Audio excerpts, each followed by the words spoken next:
मंगल ग्रह पर कुछ अजीब हो रहा है। एक बार जरा मंगल की इस रीसेंट तस्वीरों को देखिए, जिसमें ऐसा कुछ छिपा हुआ है जिसने नासा को डरा कर रख दिया है। सोल 91 के दिन अपनी 6th फ्लाइट के दौरान जब नासा का मार्शियन हेलीकॉप्टर मंगल के वायुमंडल में उड़ रहा था, तभी नासा का इससे संपर्क टूट गया, मानो ये हवा में अचानक कहीं गायब हो गया हो। लेकिन गायब होने से पहले इसने नासा को मंगल की सतह की एक कलर्ड इमेज भेजी, जिसे देखते ही नासा के इंजीनियर्स समझ गए थे कि इस हेलीकॉप्टर के साथ कुछ बहुत ही बुरा हुआ है।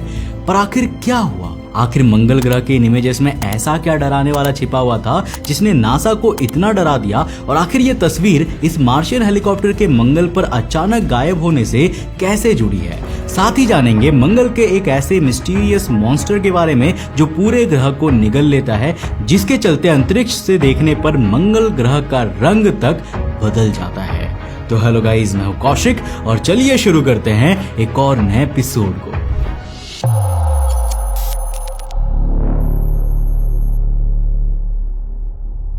दोस्तों, एक बार जरा इन खूबसूरत ब्लैक एंड व्हाइट तस्वीरों को देखिए, जो ली गई है पृथ्वी से 56 मिलियन किलोमीटर दूर अंतरिक्ष में मार्स के आसमान में उड़ रहे इस छोटे से हेलीकॉप्टर से, जिसका नाम है इंजेन्युइटी। और ये उसकी छठी उड़ान है। हर उड़ान में मार्स की पतली हवा में उड़ते हुए वो लगातार अपने ब्लैक एंड व्हाइट कैमरों से मार्स की सतह की तस्वीरें लेकर नासा के वैज्ञानिकों को भेजता रहा है। लेकिन ये उड़ान उसके लिए खास है, क्योंकि इंजेन्युइटी पहली बार अपनी टेस्टिंग एरिया से बाहर निकला, लेकिन उड़ान के सिर्फ 54 सेकंड के बाद ही उसके साथ कुछ अजीब हो गया। पृथ्वी पर लगातार ब्लैक एंड व्हाइट तस्वीरें भेज रहा ये मार्शियन हेलीकॉप्टर अचानक एक रंगीन तस्वीर भेज देता है।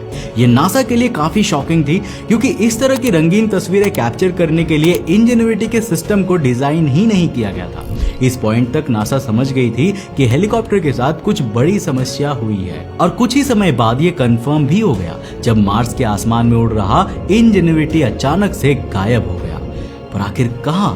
ना कोई कम्युनिकेशन, ना कोई सिग्नल। नासा का 600 करोड़ का यह हेलीकॉप्टर मार्स के वातावरण में जैसे खो गया हो। अब आखिरकार इंजीनियर्स की कोशिशों के बाद उन्हें इंजेन्युइटी का सिग्नल मिला, जो अब मार्स के सरफेस पर गिरा हुआ था। लेकिन ऐसा हुआ क्यों? देखो, मार्स पर हेलीकॉप्टर उड़ाना आसान नहीं होता। पृथ्वी से मार्स की दूरी करीब 56 मिलियन किलोमीटर है। इसका मतलब एक सिग्नल को मार्स तक जाने और वापस आने में कम से कम 6 मिनट का डिले होता ही है। इसी वजह से इंजेन्युइटी को पृथ्वी से रियल टाइम में कंट्रोल करना इम्पॉसिबल था। उसे खुद ही ऑटोनोमसली उड़ना था, जिसके लिए इंजीनियर्स फ्लाइट का रूट पहले से ही प्रोग्राम करते थे और फिर इसके कंप्यूटर और एआई उस रूट के हिसाब से खुद ही उड़ान भरते थे और तस्वीरें कैप्चर करते थे। लेकिन यहाँ पर एक ट्विस्ट है। पृथ्वी पर ऑटोनोमस कार या प्लेन जीपीएस का इस्तेमाल करते हैं, लेकिन जीपीएस के लिए पृथ्वी के ऑर्बिट में कम से कम 24 सैटेलाइट्स की जरूरत होती है। मार्स के चारों तरफ सिर्फ 7 सैटेलाइट्स ही हैं, इसीलिए ये सिस्टम वहां पर काम नहीं कर सकता था। यानी हमें यहाँ पर कुछ और चाहिए था। अब नासा ने ना इसका एक यूनिक सोल्यूशन निकाला, जो टेस्ला की सेल्फ ड्राइविंग कार से मिलता जुलता है। तो समझो, जिस तरह टेस्ला की कार लगातार अपने चारों तरफ तस्वीरें और वीडियो कैप्चर करके सड़कों और लेंस को पहचान कर ड्राइव करती है ना, उसी तरह नासा ने इंजेन्युइटी के नीचे 2 खास कैमरा लगाए थे और इसके सिस्टम को इस तरह से प्रोग्राम किया गया कि ये उड़ान के दौरान दोनों कैमरा से मंगल ग्रह की हर सेकंड 30 ब्लैक एंड व्हाइट तस्वीरें खींचेगा, वो भी लगातार। जिन तस्वीरों को नासा के इंजीनियर द्वारा ऑलरेडी इसके सिस्टम में भेजे गए प्लान किए गए रूट और मार्स ऑर्बिटर द्वारा ली गई सतह की तस्वीरों से रियल टाइम में मैच किया जाता है, जिस प्रोसेस में सतह पर चट्टाने, ड्यून्स, शेडोज और अलग पैटर्न्स को एनालाइज करके ये पता लगाया जाता है कि इंजेन्युइटी मार्स के किस हिस्से में है। ये पूरा auto pilot system black and white तस्वीरों के लिए ही डिजाइन किया गया था। एक कलर कैमरा इमरजेंसी के लिए लगाया गया था, जिसका इस्तेमाल बहुत ही कम होना था। लेकिन छठी उड़ान के दौरान जब हेलीकॉप्टर ब्लैक एंड व्हाइट तस्वीरें कैप्चर कर रहा था, अचानक एक रंगीन तस्वीर रिकॉर्ड हो गई। इससे ब्लैक एंड व्हाइट तस्वीरों पर ट्रेंड इंजेन्युइटी का एआई कंफ्यूज हो गया। उसके सॉफ्टवेयर ने समझा नहीं कि ये रंगीन तस्वीरें कहां से आ गई, और इस कंफ्यूजन में उसने एक ब्लैक एंड व्हाइट तस्वीर को ड्रॉप कर दिया। इस वजह से हर अगली तस्वीर एक फ्रेम पीछे हो गई थी। यानी अब इंजेन्युइटी के कैमरे उसको पुरानी और आउटडेटेड इंफॉर्मेशन देने लगे। इसका नतीजा हुआ कि जब इंजेन्युइटी सही स्पॉट पर होता, तब भी उसका कंप्यूटर समझता कि वो पीछे है और उसे आगे बढ़ने का कमांड देता। हेलीकॉप्टर जरूरत से ज्यादा आगे बढ़ जाता, फिर दोबारा सही जगह पहचान कर कंप्यूटर उसको पीछे भेज देता। ये एक सेल्फ रिपीटिंग फीडबैक लूप बन गया था, जो हर सेकंड हेलीकॉप्टर को मार्स के पतले वातावरण में अनस्टेबल कर रहा था।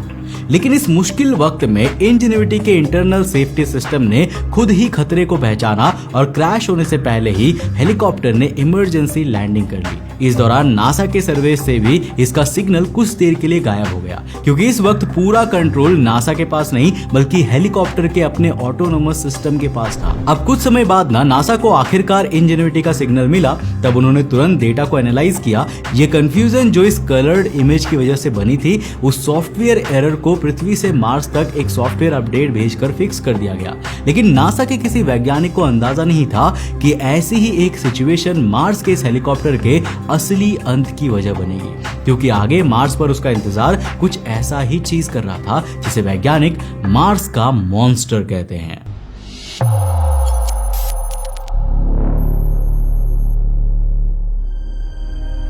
ये है मंगल ग्रह और ये भी है मंगल ग्रह। दोनों पिक्चर्स में कुछ अंतर दिखा। एक में तुम मार्स की सतह क्लियरली देख सकते हो, जबकि दूसरे में पूरा प्लैनेट एक अजीब धूल की लेयर में ढका हुआ है, जिसमें कुछ भी देख पाना मुमकिन नहीं है।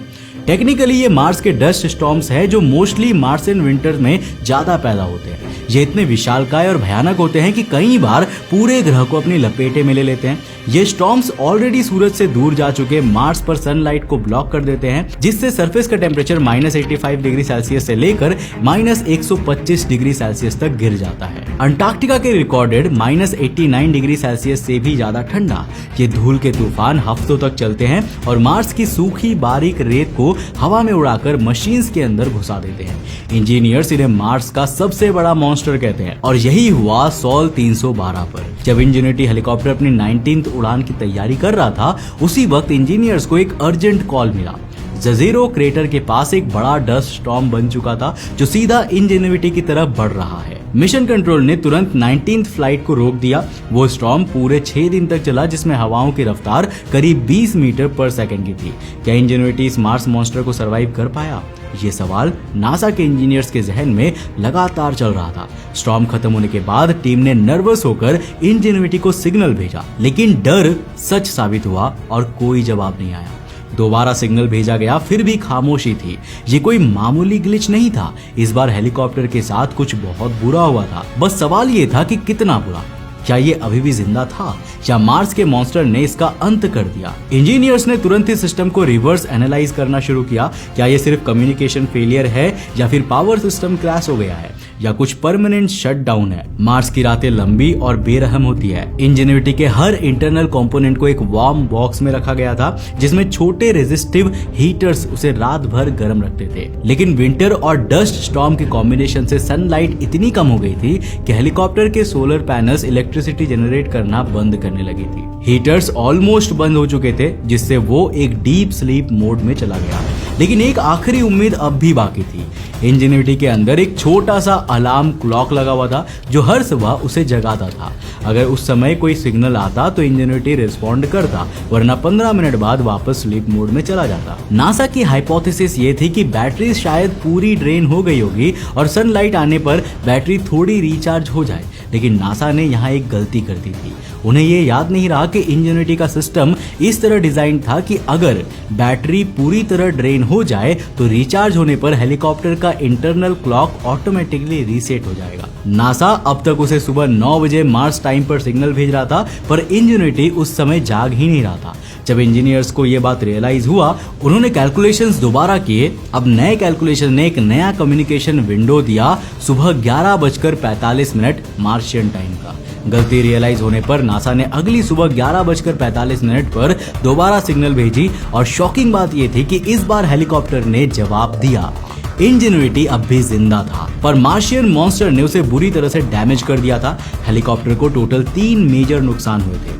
पहला, सोलर पैनल्स पर धूल की मोटी लेयर जम गई थी, जिससे पावर जनरेशन की एफिशिएंसी 18% कम हो गई थी। दूसरी, वो धूल हेलीकॉप्टर के सर्वोस में घुस गई थी जो रोटर्स को चलाते थे। और तीसरी, सबसे खतरनाक क्रिटिकल सेंसर इंक्लिनोमीटर खराब हो गया था। ये इंक्लिनोमीटर हेलीकॉप्टर को बताता था कि वो मार्स के 3D स्पेस वातावरण में किस एंगल पर है, रोल, पिच और हेडिंग, जो उड़ान के लिए जरूरी होता है। अब ये सेंसर फेल हो चुका था, मतलब अगर हेलीकॉप्टर दोबारा उड़ता तो क्रैश होना ऑलमोस्ट कंफर्म था। इंजेन्युइटी मार्स मॉन्स्टर को सरवाइव कर तो गया था, पर अब वो उड़ने की हालत में नहीं था। लेकिन तभी इंजीनियर्स को कुछ याद आया, एक उम्मीद की किरण, जिससे शायद ये प्रॉब्लम सॉल्व हो सकती थी। एक ऐसी चीज जो इस वक्त शायद तुम्हारे हाथों में भी है, जिससे आप ये वीडियो देख रहे हैं।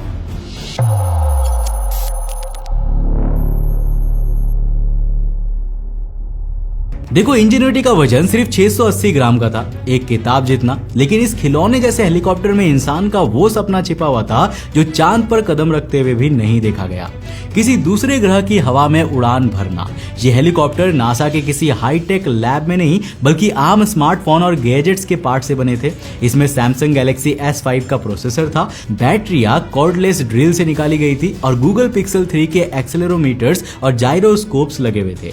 जहां दूसरे मार्स मिशन को अरबों डॉलर मिलते थे, इंजेन्युइटी को नासा ने सिर्फ 600 करोड़ रुपए यानी $80 मिलियन दिए थे। बेशक भारत के इसरो के लिए ये रकम काफी बड़ी है, पर नासा के लिए चिल्लर से भी ज्यादा कुछ नहीं है। उनके यहाँ की तो हॉलीवुड फिल्म के बजट भी इससे ज्यादा होते हैं। पर यहाँ हमें कुछ यूनिक देखने को मिला, जो कि भारत में भी देखने को मिलता है, जिसे हम कहते हैं जुगाड़। यानी कम बजट में इंजीनियर्स को ज्यादा क्रिएटिव काम करना था। बस फिर क्या था, उन्होंने बाजार में आसानी से मिलने वाले स्मार्टफोन पार्ट से इस छोटे हेलीकॉप्टर को तैयार किया था। जब 18 फरवरी 2021 को परसिवियरेंस रोवर मंगल की सतह पर उतरा, तो इसके नीचे इंजेन्युइटी भी था। इसका शुरुआती मिशन बस 30 दिनों का था, जिसमें वैज्ञानिक जानना चाहते थे कि क्या पृथ्वी के मुकाबले 99% पतले मंगल ग्रह के वातावरण में कोई हेलीकॉप्टर उड़ान भर सकता है या नहीं। इंजेन्युइटी ने पहले महीने 5-6 सफल उड़ानें भरकर इसका जवाब दे दिया। ये पल ऐतिहासिक था, क्योंकि पृथ्वी पर राइट ब्रदर्स की पहली उड़ान के 120 साल बाद इंसानों ने किसी दूसरे ग्रह पर उड़ान भरी थी।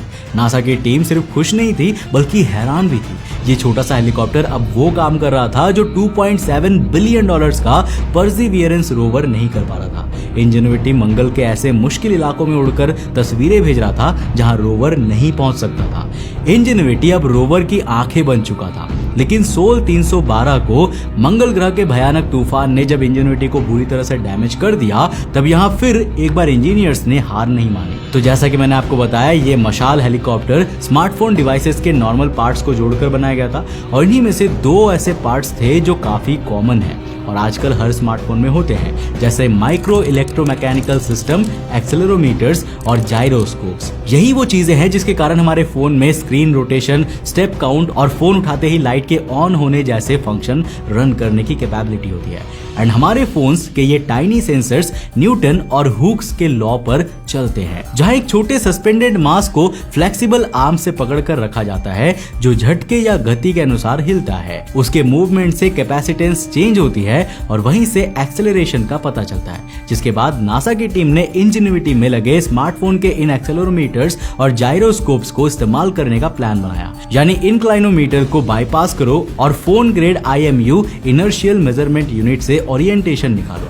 ये रिस्की था, पर काम करता था। बाकी बचती है रोटर्स में रेत फंसने और सोलर पैनल्स पर रेत की लेयर जम जाने वाली प्रॉब्लम।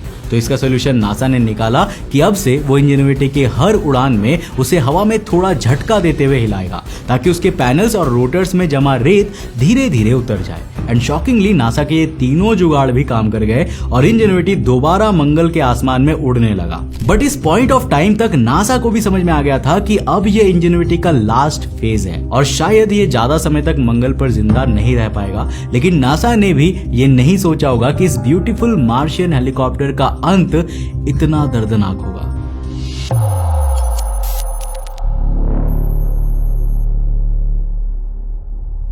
इंजेन्युइटी का भयानक अंत होता है उसकी इस इमेज से, क्योंकि अचानक रहस्यमयी तरीके से उड़ान भरने की सारी कमांड्स को डिनाई करने के बाद और कम्युनिकेशन पूरी तरह खो देने पर जब परसिवियरेंस रोवर को इसके पास जांच के लिए भेजा गया, तब उसने मंगल की सतह पर पड़े इंजेन्युइटी की इस डरावनी तस्वीर को खींचा।